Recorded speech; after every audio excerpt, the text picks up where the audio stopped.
Hey everyone, and welcome back to another video. So, I've been thinking a hell of a lot about World of Warcraft Classic and what I actually want from it, and suffice to say, this is an extremely interesting time for the IP. I mean, come on, saying retail WoW?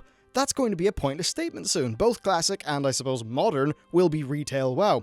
Now, I think it's interesting because they're both different games to different people, and I think now we'll have an official option for everyone, which is just great. And I really do think that the games are very different insofar as the overall gameplay experience and the core progression loop. Really, the reason why people would play either one, to me, seems different, with vanilla being very much more tailored towards escapism, tossing yourself into another world, that kind of thing. And because of people mostly playing them, in my view, for different reasons, there being more options is just a great thing. Plus, I honestly think it's amazing that this even happened.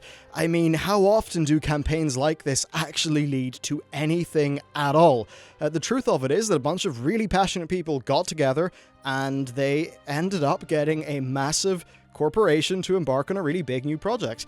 It's pretty cool, and I really don't think this would have happened without the guys over at Nostalrace and all the super hard work that they put in. I know I had a slight disagreement with their decision to release server code, but that aside, they did some pretty amazing things. So, I suppose to the Classic community, congratulations. It's kind of amazing. I suppose my only hopes moving forward are that, first of all, that this is a resounding success, and everyone gets just more happiness and joy out of it, and also that the amount of toxicity kind of subsides, and everyone comes together, and it's less of an us versus them. Now, a little bit about me. So, I started playing World of Warcraft properly in early TVC, but like most younger people who really couldn't own their own account at the time, I played a silly amount of the game in the preceding few years before that. Classic WoW has some unique qualities that the current game doesn't have, because right now they're just different games, it's been a while, and these qualities make it kind of special and different. Everything took longer, and it wasn't very convenient either. Now, I remember playing this game as well without a quest helping add-on, so I had to read all the text to know where to go, and what that ended up creating was a very immersive situation where the game would just be eating up hours and hours, and I really understood the maps because I was navigating through them in some ways really in the old-fashioned way. For me, this was deeply engaging and satisfying, even though the mechanics were less polished and ostensibly less fun than those that we see today. Now, much of what people remember fondly from this is the sense of progression and satisfaction. I think it's in these regards that Classic has its leg up over Live and why it's remembered so fondly all these years on, even in spite of the fact that yes, it was very rough around the edges. Were classes designed worse? Yeah, in some cases probably. And yeah, it doesn't have a whole bunch of features that you'd expect from a modern MMO. I think it's less a question of it being well designed or poorly designed, and it's more a question of it being less designed, meaning that there was therefore more room for the player to make their own stamp upon the game and their gameplay experience. So I don't really think that Classic is competing with modern day MMOs. I mean, by definition, it's its own thing on its own terms. It's primarily catering to an audience that isn't connecting with today's MMOs. I think it's important to keep that in mind. So, will I play it? Yes. Will I cover it? Absolutely. I've been pro-legacy servers in an official capacity since the question came up, and my attitude to private server solutions has always been rather laissez-faire. If the market is not supplying a demand, then people will find their own solution. That's kind of just the fact of the matter, really. So for me, this is pretty much the ideal outcome. We get to benefit from a Blizzard-supported version of vanilla that is free from private server cash shop bullshit, and that's stuff that ended up plaguing the vanilla WoW community. And the actual outcome of this is that there's a lot of people who are going to get a lot of joy that they otherwise would not have had. That's only a good thing in my book. Even if I wasn't planning on playing it, I'd still be thrilled for those who are excited to play it. Now, as for covering it, I probably won't cover it as much as live, but I certainly will be covering it and doing videos. I mean, even just thinking from a live perspective, it's such an interesting opportunity getting to play the original game, hopefully in an uncompromised form, and whether it's making guides for Classic or doing comparisons between Classic and live, it's just interesting green pastures to see the evolution of World of Warcraft, which I think would be some really cool content. Now, Blizzard are actually hiring a new team on for this project, so the resources are not going to be coming away from the live game, which is great. This project as well, it's almost certainly going to be profitable given the nature of the work that needs to be done, so this might even lead to there being more resources for the live game, which again would be pretty cool. Indeed, if they were to say bundle Classic into the same subscription as Modern WoW, I honestly think we could be seeing near peak subscriber numbers, which is something that would be great for everyone involved and is no bad thing. So again, that's something to be excited about. But as with everything, of course, There's a bit of drama surrounding this. There always has to be. It's the internet. So with Classic being announced, the big question has been, well, how should it be implemented?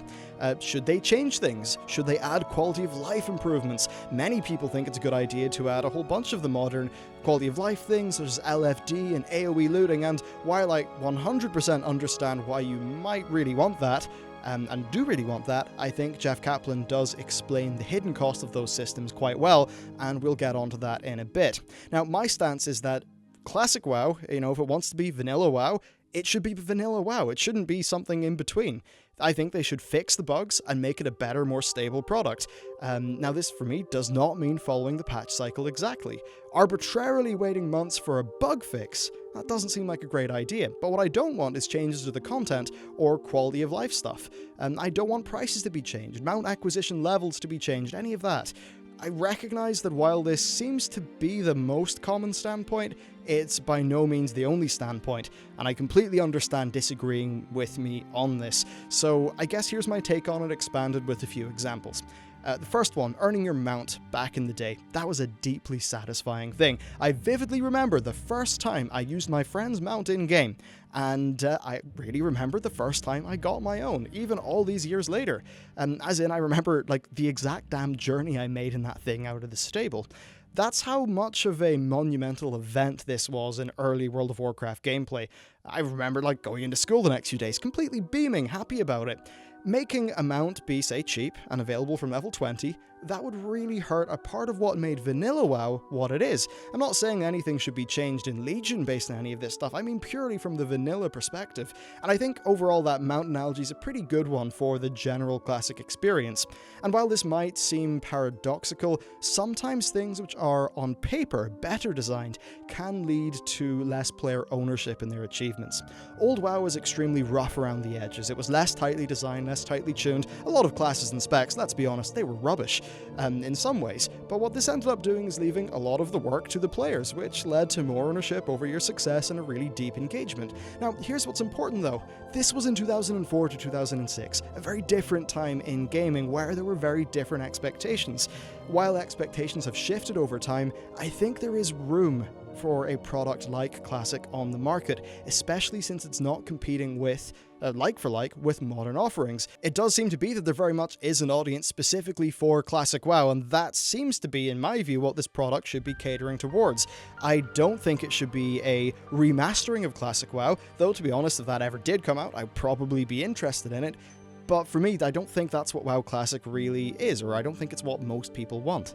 Now, I did see a post over on Reddit covering some of the major quality of life things that might be taken for granted, and that's stuff like the mount access, which I touched on, mount price, class consumables, resist gear, and then things like the dot cap or maybe group formation times. So these things are not convenient things at all, but in my view, if the goal is to offer the classic World of Warcraft experience, then these are actually a part of that offering. If you can't live without these things, which by the way I think is a very reasonable thing, then there's already a game for you. It's called Legion, I think. Both of them are great in their own right. I think they're just providing people with two different ways of the World of Warcraft, and you can kind of take which one you prefer. Now, on the topic of LFD and similar features, Jeff Kaplan recently talked about how inefficiencies or design gaps, things like that, in reality lead to more social interaction. If you don't systematize something, then a community can form around it, and this can sort of help to create strong social bonds and that sort of thing that vanilla was well known for. I'd encourage you to read his full post. I think it really nails why adding in lots of quality of life features would be maybe not a good move for Classic. So while not having LFD, sure, it might take a little bit more time to get things done, but ideally it should help to create more bonds, more guilds and things like that. But there is one important difference. It's not coming out in 2004, it's coming out presumably 2018, 2019, so Discord exists, Battle.net groups exist, so even without LFD, I think it'll be a lot easier to get a group together for Classic WoW, because it'll have this big community, which is then bolstered by things like Discord, which would have been like some demon magic back in 2004. Now, I've also seen, say, requests for transmog being brought in, and even with things like that, while they're not super important in my view, they do kind of compromise or at least change the experience. And if we're going to change vanilla WoW, then why are we doing vanilla WoW again, I suppose? As an example, what you were wearing was such a core part of how everyone viewed your character in vanilla, and messing around with that formula, again, seems like it's a departure from what people asked for when they were advocating for this project to exist. Now, past all this, we need to think about how it will be done. Do you start off with November 2004 vanilla and then progressively update the game in line with the schedule of the past? Do you ship, say, the content of 2004 vanilla, but with, say, some of the additional features and bug fixes of 2005 vanilla? What happens when we hit next? Does a new vanilla server open up that starts off at 2004? Do they open up a TBC server and maybe offer a character transfer over? I think all these questions will be answered in time based on what the retail classic community thinks and how that product performs. For me, it would be, I think, ideal to have progressive vanilla starting off 2004 and moving up to 2006, but with bug fixes and things like that being delivered on an expedited basis. Ideally, it would come out just without the bugs, and we would see a smooth rollout of the vanilla content that people like, with, not problems getting in the way of that. And then for me, I suppose the ultimate future of this is probably opening up a Burning Crusade server and maybe offering a character copy over to it so you can continue that adventure. Now, the success overall of this endeavor will be very interesting. I'd imagine we'll get subscriber numbers that will actually be quite large. I think the initial rush will be sort of massive. Expansion release tier massive in terms of a potential subscriber spike. Now, of course, this will all depend on the business model. If it's bundled into the base game subscription, I really think that could see millions be added at least temporarily to that number. Now, I do think there will eventually be a very large attrition as elements of the modern audience go in, check it out for a few months, and then bounce off, but I do think it will end up with a healthy player base, maybe, actually one that would be the envy of most modern MMOs. Size, of course, will also likely fluctuate based on the live game. Since vanilla is so much more of a slow burn, I'd actually expect people to bounce on and off, depending on the lulls in the live game, kind of progressing their character more and more each time you decide to do a month of vanilla. And your progression lasted a lot longer in vanilla as well. There weren't gear resets every few months like there are in live, so this would be a very viable way to enjoy both versions of World of Warcraft, and it's what I plan to do personally as well. So with that covered, let's talk about a potential release date. When would this actually be coming out? Well, here's the thing, the project's in the very early days of development, with essentially no details being announced. They are still working out what version of WoW they want to implement. They're seeking community feedback on this topic, and I'd honestly say this is easily near 2 years off. Now, let's assume Battle for Azeroth comes out maybe next September. Well, they're not going to have Classic compete with that, or really any of the major 7.3 sized Battle for Azeroth patches, so I think it's likely that Classic will come out during the tail end of Battle for Azeroth, essentially allowing Blizzard to bridge themselves smoothly into whatever expansion comes next after Battle for Azeroth. And then we'll kind of just have to wait and see how that does. If it does well, then maybe in a year or two we might see a TBC server. But there is one thing I want to mention though, and that's RuneScape 2007, which was a massive success for Jagex. It's funny, I think that game in some ways actually works better with the classic treatment than World of Warcraft does, because RuneScape 2007 is a lot more of a sandbox game, whereas World of Warcraft is a theme park MMO. So bringing back the 2007 version of a sandbox, that's going to be something people can play on for years. But bringing back the older version of World of Warcraft, well, eventually the content will be completed, so I suppose that is one kind of unique thing that the dev team will have to work out. For me, of course, that probably just means make a TBC server, give people a transfer over, and, let them hop on their merry way to kill Illidan again. So that's really about it. The last thing that I want to touch on is the Nostalrius community, and as much as, yes, there was a lot of drama and flaming and things like that happened, a lot of people put a tremendous amount of work into making this happen. Work that they weren't paid for, and a lot of it. Now, yeah, I did end up disagreeing with them releasing the server code after the last BlizzCon, but that does not take away from the fact that they succeeded. Ultimately, their hard work resulted in Blizzard taking action, and that's quite a feat. With anything, a tale of a bunch of hobbyists getting together and getting a major company to take action is pretty damn cool in our industry. Some people asked why Blizzard don't just hire the Nostalrius crew as well, and I can see why you might think that, but here's the deal. Blizzard's a big company, big companies, they have HR processes. Everyone needs to go through them, so the Nostalrius team can apply for open job positions, and I've got to imagine that their domain experience and clear passion would count in their favor. So there we have it. I see this, honestly, as a purely positive thing. It's a big win. Yeah, it's just really nice that something cool like this has happened. Blizzard didn't have to do it. Yeah, pretty damn cool.